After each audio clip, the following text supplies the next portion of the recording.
Bienvenidos a 31 Minutos de Ingenio, tu programa de ingeniería, producido por el Colegio de Ingenieros Civiles de Yucatán, AC. Las opiniones vertidas en este programa son responsabilidad de quien las emite.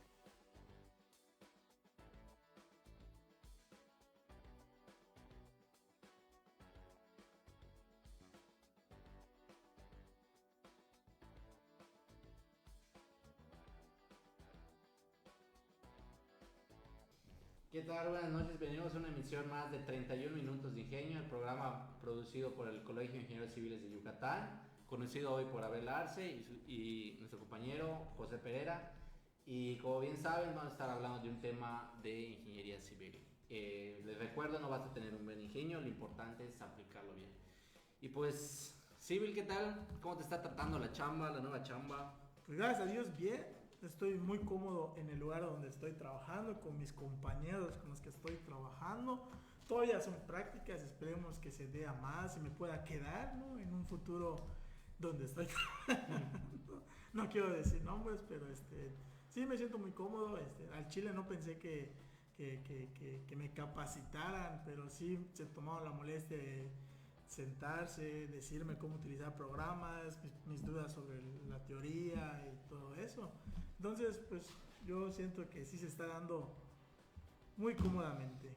Bastante a gusto, que bueno, pues la verdad, felicidades, me da mucho gusto y sobre todo te envidio porque es un trabajo de oficina. Yo ya estoy colorado de tanto andar bajo el sol. Afortunadamente, bueno, no sabría decir si es afortunadamente o desafortunadamente, pero por el momento no tengo trabajo de oficina, entonces me lo he estado pasando supervisando obras.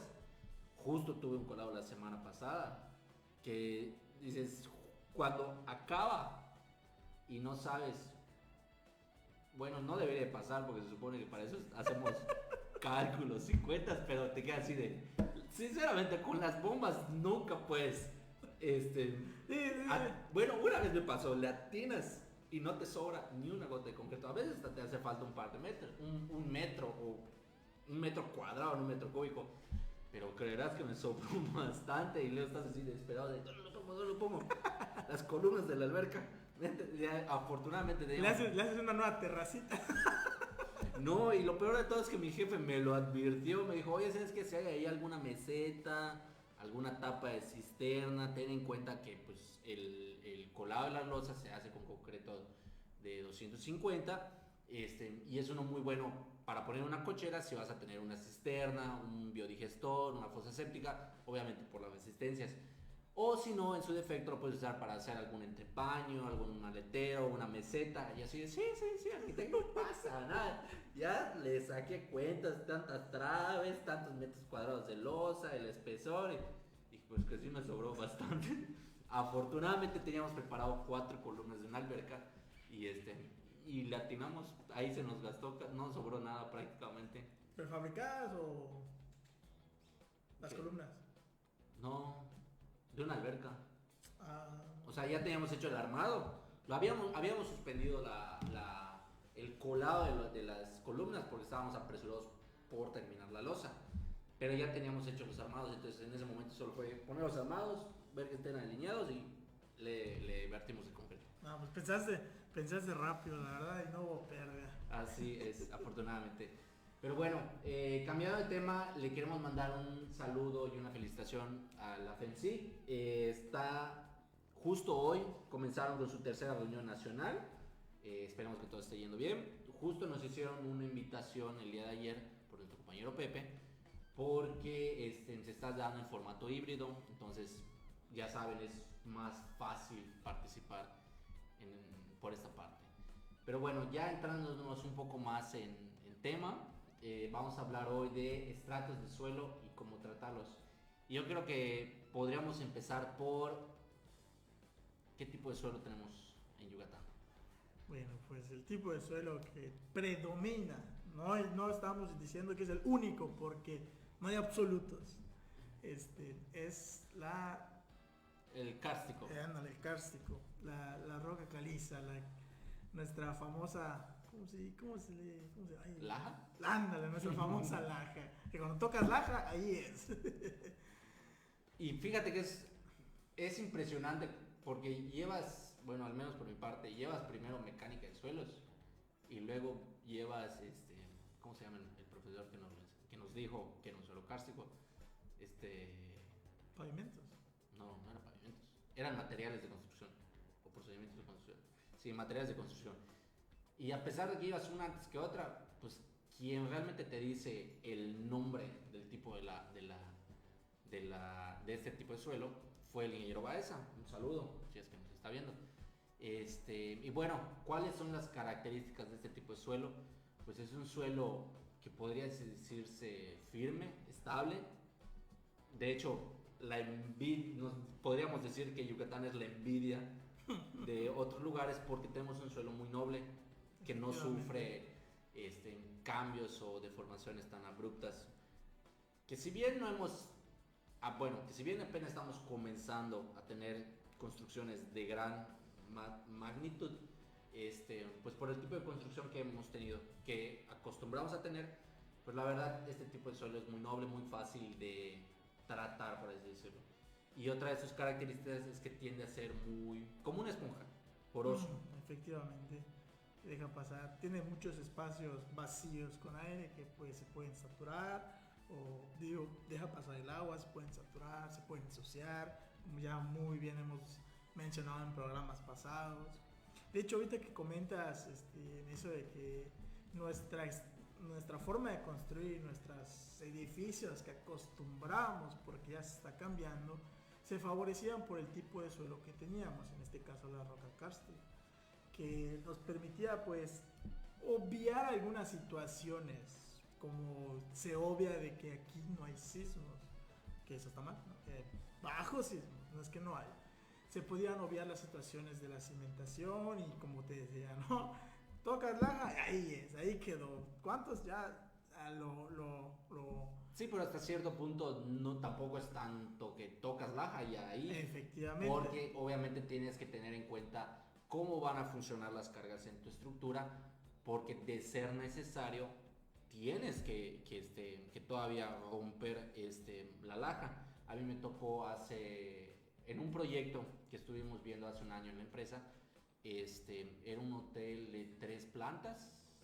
Bueno, si cuentas el sótano, 4 niveles, más que decir plantas. Y el relieve de nuestro terreno nos dio a conocer que la laja estaba a flor de piel. E incluso en cierta área tuvimos que retirar un montón. Ahí nos salieron viajes y viajes de piedras. Y por las cargas que iban a estar presentes dentro de nuestro edificio, nosotros tuvimos que hacer las zapatas dentro de la piedra. O sea, forzosamente tuvimos que hacer agujeros de 60 por 60, si no es que eran de 1 por 1 metro, y de al menos 40 centímetros de profundidad, para armar las zapatas y posteriormente subir a las columnas. ¿Qué es a lo que estábamos diciendo? Que realmente dependiendo de cómo van a funcionar las cargas, tienes que tener un diseño para saber si la profundidad es suficiente de la ubicación de esta piedra.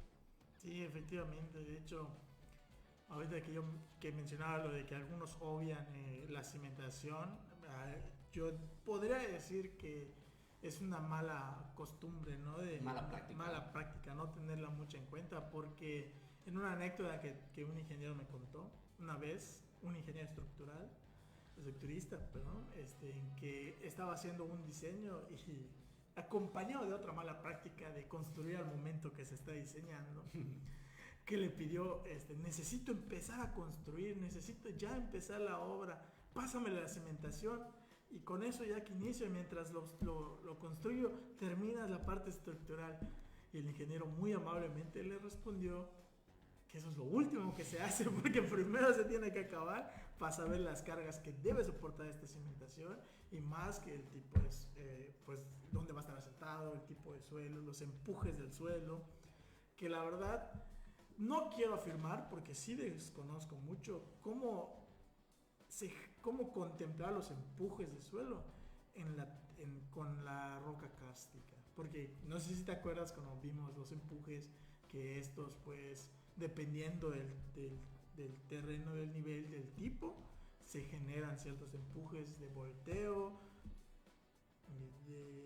También hay que tomar en cuenta si el suelo está saturado, si está compactado. Efectivamente. Si, bueno, un sinfín de factores. Y bueno, cambiando un poquito de tema, si nos fuéramos a otro espacio que no fuera Mérida, por así decir, la playa, ahí hay diferentes tipos de suelos, podríamos decir. Bueno, yo diría que hay dos que predominan. Normalmente tenemos la arena y luego está lo que comúnmente llamamos la turba, que donde se encuentra más bien en el área de la ciénaga. ¿Cómo esto se produce o cómo se va generando? Pues obviamente es una acumulación de residuos orgánicos, como pueden ser hojas, restos de animales, ramas, etcétera, etcétera, que se van descomponiendo con el paso del tiempo y producen un suelo demasiado suave, inestable más bien.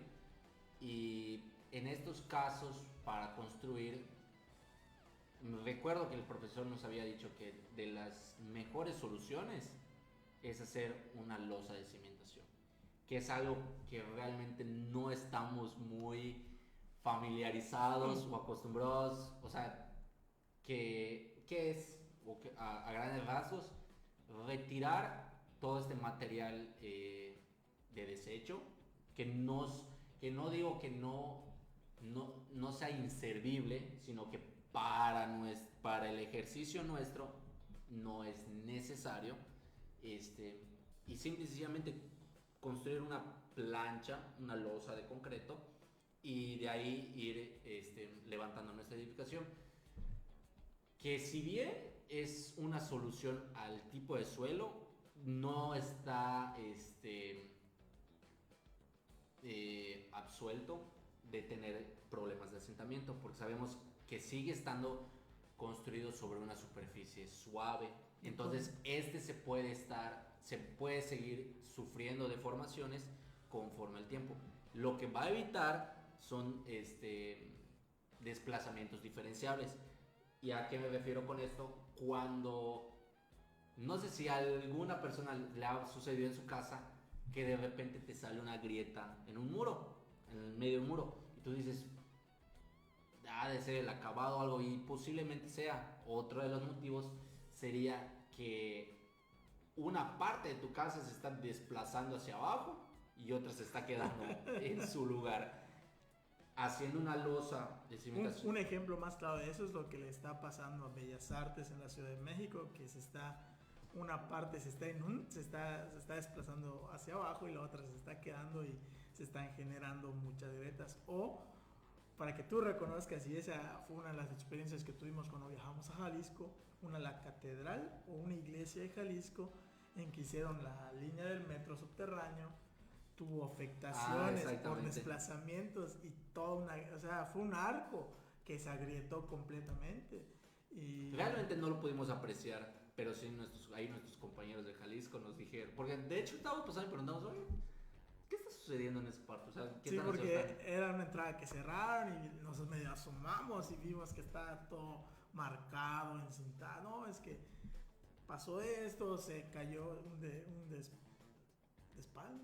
un desplome, y se tuvieron que arreglar, se tuvo que apuntalar, soportar. Y se está estudiando los efectos de cómo se agrietó para poder solucionar. Buscar una solución de pues ese es un problema que hay que evitar, que se trata de evitar, porque sí puede generar sobre todo muchos esfuerzos en la parte estructural de la edificación, que eso es algo que ahora sí que no es error del que hizo su diseño estructural, sino es alguien del diseño de cimentación, que puede o no ser la misma persona, de no contemplar esos efectos del terreno. Pero a veces, y bueno, ahí por otra parte, bueno, ahí tendrías que diferenciar entre el que diseñó la catedral y el que diseñó la línea del metro.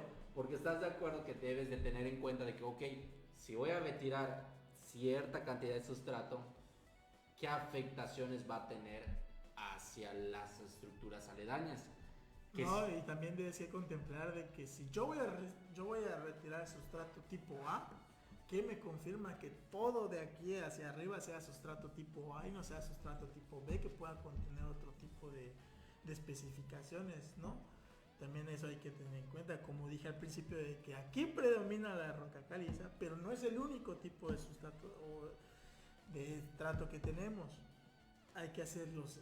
Obviamente, pues podemos no obviar ciertas situaciones, pero hay que empezar a dejar de obviarlas porque nos estamos tocando otro tema, ¿no? Nos estamos expandiendo más horizontalmente, estamos llegando a otras zonas que antes no llegábamos.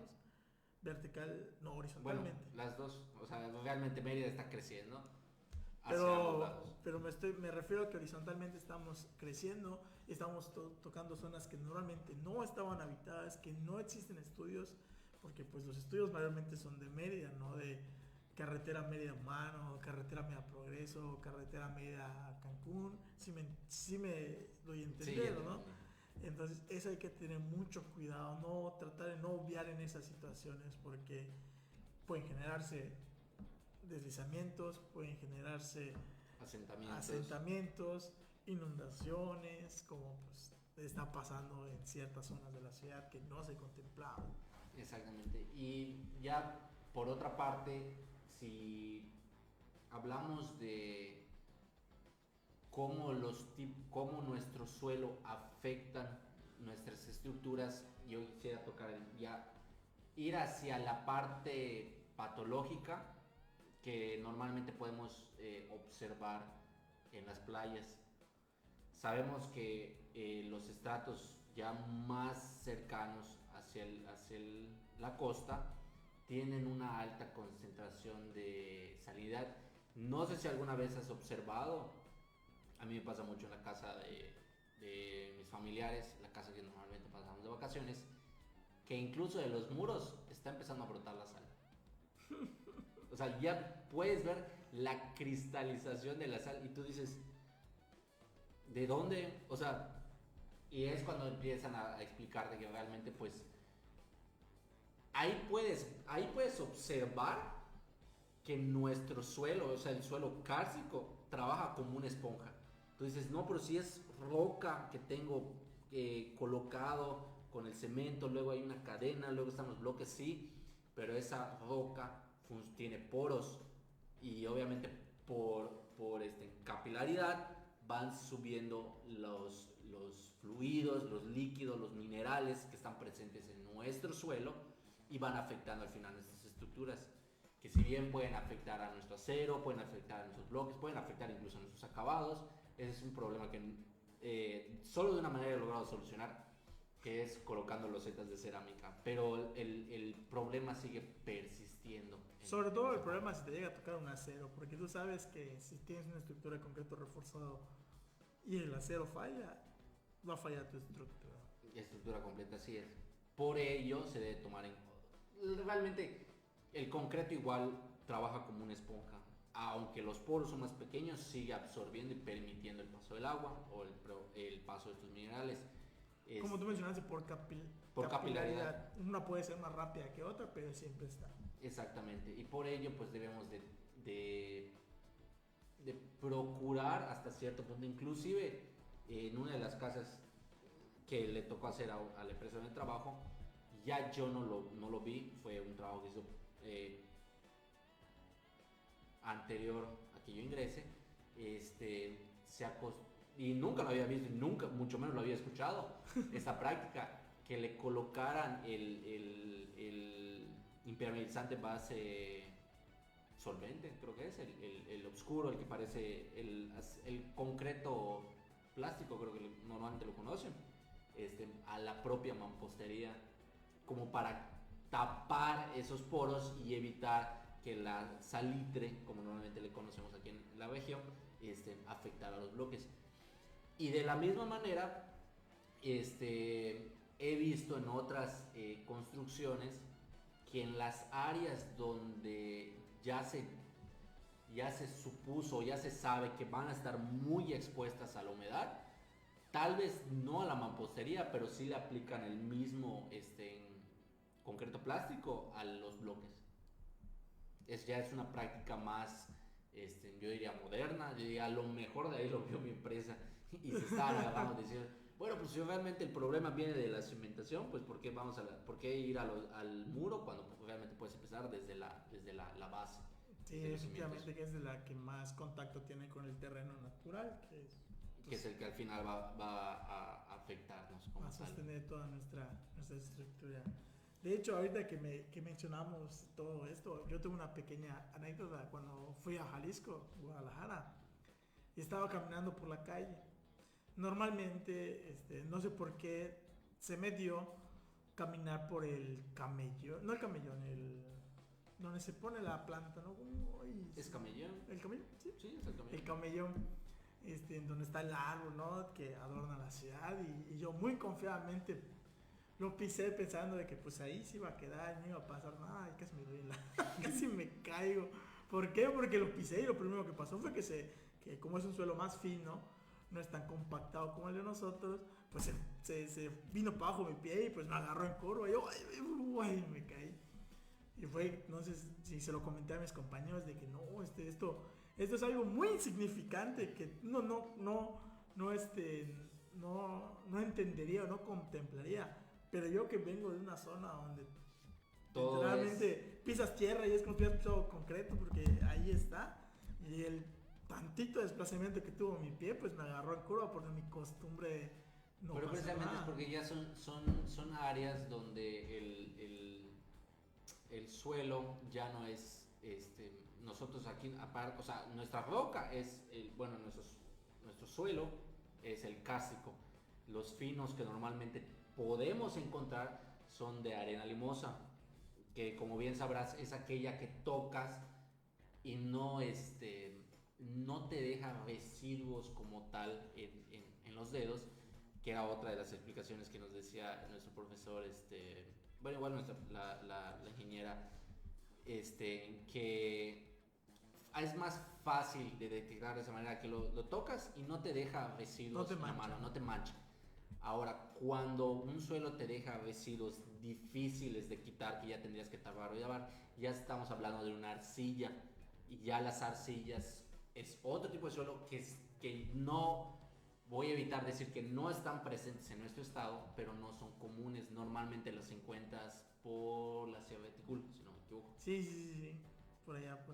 Y ya es ese tipo de suelo al que tú te refieres, que es más suave, es más, sobre todo si está húmedo, tiende más a desplazarse a como nosotros acostumbramos nuestros suelos de aquí de Yucatán. De hecho, ahorita que mencionas esa anécdota del laboratorio, me acuerdo que ¿cómo identificas que tu suelo tiene materia orgánica? Ay, ¿y cómo? A ver, acércate.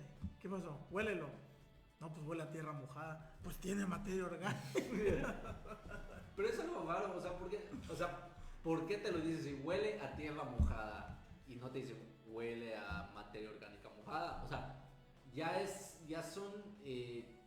me atrevería a decir que son como que modismos o costumbres que tenemos mal practicadas, porque la tierra puede ser, como habíamos dicho, una arena limosa, una arena arcillosa, turba o demás. Sí, pero vas a poner la situación de que es un alumno de quinto semestre que todavía está empezando a entrar a esa situación. Si te puedes explicarle eso, lo vas a perder, ¿no? De hecho, yo me atrevería a decir que la tierra, como la conocemos, es la turba, porque por ahí estábamos diciendo de que a nosotros, para nuestros fines de ingeniería civil, la turba no te sirve de nada, pero ya si es para la parte agropecuaria, pues es la que más te interesa, porque como tiene residuos orgánicos, es aquella que tiene más nutrientes. Pero sí, como bien decías, en aquellas prácticas de laboratorio donde veíamos ejercicios de plasticidad, que recuerdas, ¿cómo se llamaba aquella práctica? La campana era de copa. Copa de Casagrande. Copa de Casagrande. Que precisamente tenías que medir la elasticidad y la plasticidad de los suelos, que era así de, oye ingeniero, Y, o sea, ¿cómo? ¿Te acuerdas? ¿Cómo era? Me acordé, pero un breve paréntesis de que, para, un breve paréntesis, para perder un poco la seriedad. Abel, cuando yo llevé con él la materia y a él le tocó hacer la Copa de Casagrande y estuvo 1 hora dándole y se llegó el ingeniero que nos daba la materia teórica, no laboratorio. Ahora muchacho, quítate, lo hago yo. 2, 3, 4, 5 intentos y no lo pudo hacer. Hazlo tú, me dice, por favor. Es que son esas prácticas de laboratorio que estábamos haciendo con un suelo arcilloso, son complicadas porque tienes que tener una concentración, una cantidad específica de agua para que la práctica salga como se debe. Y estás en un laboratorio donde hay calor, hay aire y eventualmente, y por el tipo de suelo que tenemos, se seca muy rápido. Seca muy rápido. Y una vez que se seque, vuelves a empezar a ir. Y otra anécdota de que estaba el chavo así de que le estás echando el agua y de a poquito, porque dices tus cálculos y debe tener tanto de agua. Y si tanto pesa el polo, pues tanto le voy a poner, pero se está secando y al mismo tiempo le tienes que poner más, que lo otro. Y el profesor, no lo estás viendo, está seco, no lo estás. O sea, no sé. Para la mecánica de suelos, tienes que sentir los materiales y tener muchísima experiencia. O sea, la verdad, mis respetos para la gente que se dedica a esta materia, que es muy bonita. La verdad, nos perdemos mucho aquí en Yucatán. Exacto, sí. Porque yo diría, si bien somos la envidia porque tenemos un suelo noble, yo diría que la envidia en México sería la Ciudad de México. Si realmente quieres tener retos en este tema que son los suelos, lo mejor lugar que puedes ir es la Ciudad de México para aprender, para ensayar. Porque para otras cosas uno lo pensaría 2 veces. Pero la verdad, ahí se tienen todos los problemas habidos y por haber. Y la verdad, yo creo que por eso los mejores ingenieros en mecánica de suelo se encuentran en el centro del... No vamos a solo dejarlos, porque sí ha habido muchos logros y por lo menos los mejores se encuentran en el centro del país. O han ido a estudiar al centro del país. O han sido egresados del centro del país. Así es. Bueno, la verdad nos da mucha pena, pero se nos acabó el tiempo del programa. La verdad, muy grata la plática. Tuvimos muchos recuerdos, muchas anécdotas, Civil. Ya 3 años. Ya 3 años que llevamos.